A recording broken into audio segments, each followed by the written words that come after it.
kita dibalikkan agar bangsa ini lupa asalnya. Muara Takus adalah jejak peradaban besar Nusantara. Leluhur kita membaca bintang saat dunia masih gelap. Mereka menutup bukti, tapi tak mampu menutup ingatan bumi. Kitalah bibit peradaban yang sengaja dilupakan dunia.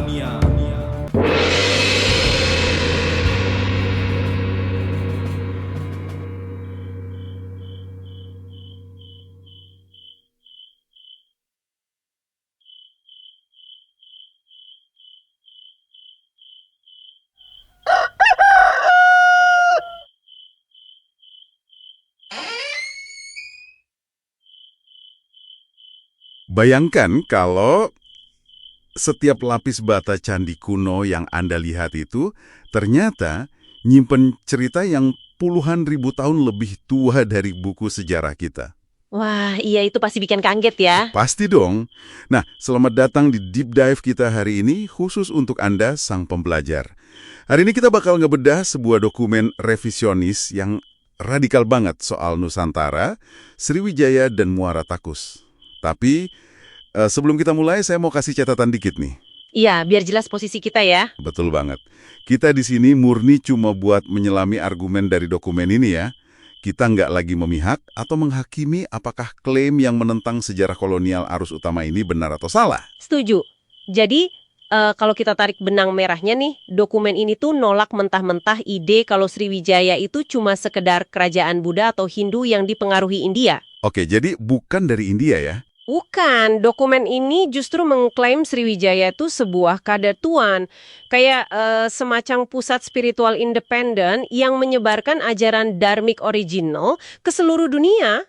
Sebentar, ini kan muter balik logika sejarah yang biasa kita pelajari ya. Soalnya kalau di sejarah konvensional, tahun 78 Masehi atau era Saka, itu kan selalu dianggap sebagai awal masuknya budaya India ke Nusantara. Nah, justru di situ letak dekonstruksinya. Dokumen ini bilang kata Saka itu sama sekali bukan dari India. Oh ya? Terus dari mana dong?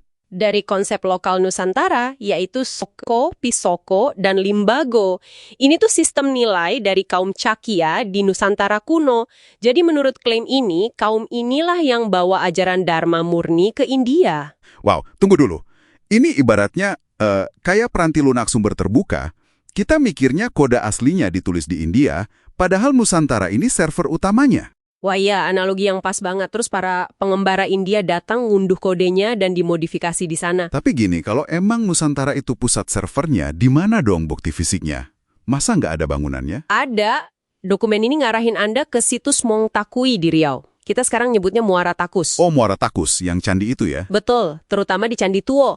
Lewat analisis stratigrafi atau pelapisan batanya, dokumen ini ngeklaim kalau struktur inti piramidanya udah ada dari tahun 45.800 sebelum Masehi. Hah?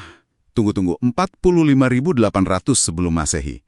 Itu kan puluhan ribu tahun sebelum peradaban Mesopotamia muncul. Iya, angkanya memang astronomis banget kan? Dan diklaim generasi selanjutnya terus nambahin lapisan bata sampai kedalaman 14 meter ke bawah tanah di tahun 640 Masehi. Wah, gila sih.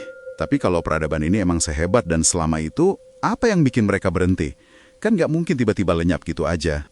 Jadi menurut dokumen ini semuanya berakhir tragis di tahun 1025 Masehi waktu ada serangan dari Rajendra Chola dari India.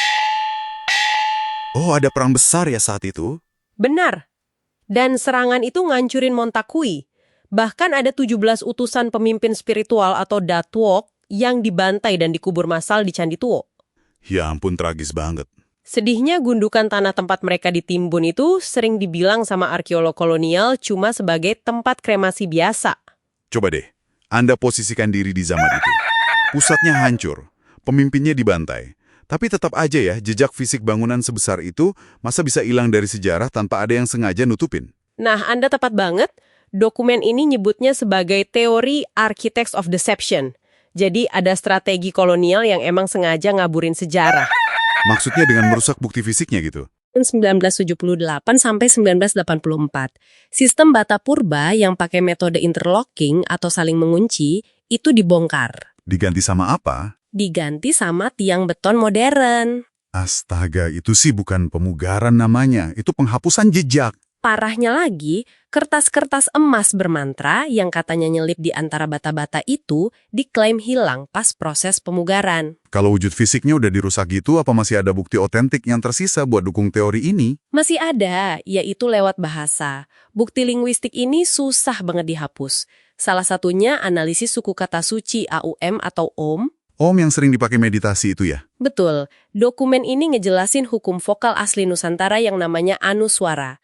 Coba deh Anda praktekin sendiri, kalau bunyi A dan U diucapin cepet, berurutan, posisi rongga mulut kita tuh otomatis ngelebur suaranya jadi O. Oke, A, U, jadi O ya? Masuk akal? Terus konsonan M di belakangnya bakal naik ke rongga hidung dan berubah jadi bunyi sengau eng. Makanya di Nusantara, kata Om itu secara organik bergeser jadi ong. Wah iya benar juga. Secara biologis ini masuk akal banget. Jadi pergeseran anatomi vokal ini yang jadi argumen kalau getaran spiritual itu aslinya lahir dari Sumatera ya? Tepat sekali, bukan sekedar adopsi dari bahasa luar. Ini poin yang sangat esensial buat Anda garis bawahi. Terlepas dari betapa fantastisnya angka-angka di dokumen ini, narasinya maksa kita mikir ulang soal identitas dan keagungan leluhur kita. Setuju, karena pada akhirnya sejarah itu sering banget ditentukan sama mereka yang megang kendali atas ekskavasinya. Benar. Jadi kalau ajaran Dharma dan suku kata suci AUM aja ternyata berawal dari pedalaman Sumatera, coba Anda renungkan sejenak. Memang bikin penasaran ya? Sangat. Rahasia peradaban dunia apalagi yang sekarang mungkin lagi tertimbun diam-diam dan terkunci abadi di bawah proyek aspal jalan tol dan waduk modern yang Anda lewati setiap hari.